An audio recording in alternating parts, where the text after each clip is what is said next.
আরে এমন মধু মাখা প্রেম কথা আমি আর না কোথায় পাই আমার মুজিবটা। আহা বাবা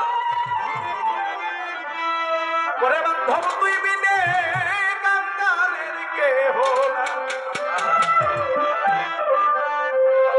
আমি যে নামটায় ধরে বসে আছি, আমার ভাই একটা কথা বলছেন প্রথম আসরে যে প্রত্যেকটি মানুষের একজন মানুষকে দিয়ে চিনার রাস্তা তৈরি করতে হবে, বলছে না কথাটা? প্রত্যেকটি মানুষ যে যে দরবারই হোক না কেন, তবে আমাদের সমাজে এমন কিছু মানুষ আছে ভাই, কথাটা পরিষ্কার কি ধরার পর আপনার মুর্শিদ আমার মুর্শিদ যে ওজিফাগুলো আপনাকে দিয়েছে সেই প্রত্যেকটা ওজিফা যেন আপনার হৃদয়ের মধ্যে সবসময় জাগ্রত থাকে। বাবা তাহলে আপনি তরিকত নিয়ে সাকসেস হতে পারবেন না, সে সম্ভব না। হ্যাঁ কেন? আমি আমার মুর্শিদ মুজিব বাবার কাছে যখন মুরিদ হয়েছি, আমার মুর্শিদ আমাকে যে কর্মগুলো দিয়েছে সেই কর্মগুলোর মধ্যে যদি না থাকি, আমার কপাল কুইটা লাইলে মুজিব বাবার সাক্ষাৎ কোনোদিন আমার নসিবে ঘটবে? সত্য কথা বাবা। ওই আমার ভাই একটি কথা বলছেন যে আমরা যদি কোনো অকারণ করি, মামলা মোকদ্দমা হলে মুহুরির কাছে যাইতে হবে, লেখাপত্র করে দেয়, পরে উকিল নিয়া জজের কাছে দেয় না। উকিল কখনো জজের কাছে নিয়ে কাগজ দেয় না, কাগজ দেয় হলে সুবেদার। উকিল লেখা ওইটা পয়লা দেয়, সুবেদারের কাছে দেয়, সুবেদার নিয়ে ফাইলটা জমা দেয়।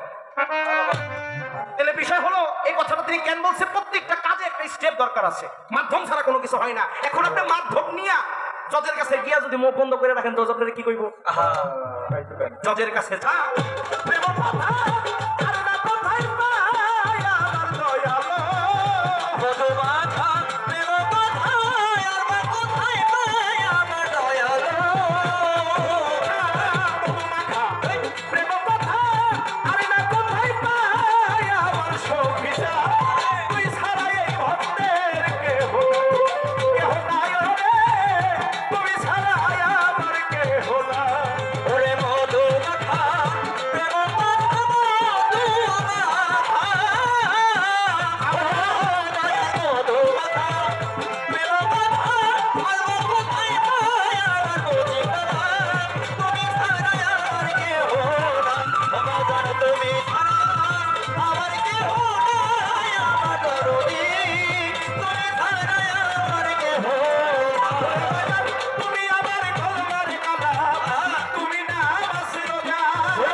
বাজার ধ্যান খেয়ালে রুহুল আমি থাকতে চাই তোমারই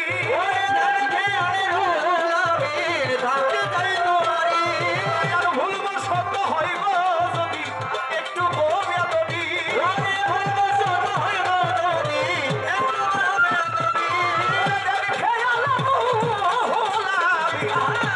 খেয়ালে রুহুল আমি থাকতে চাই তোমারই একটু যদি হইব বাজার একটু গোবিয়াদবি সেনি দিও আমায় ক্ষমা করি এই তোর নামের দোহাই আমার বুঝির চাই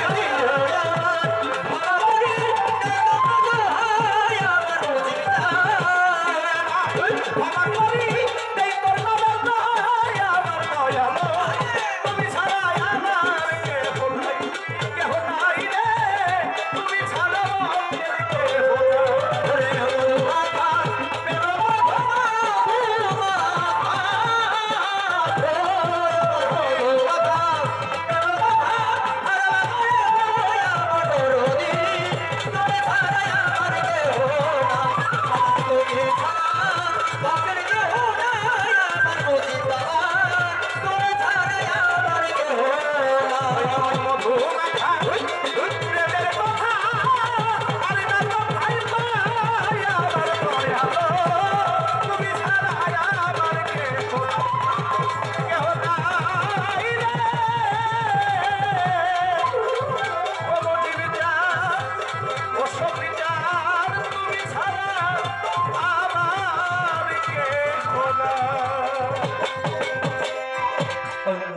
মিথ্যে কথা আছে আছে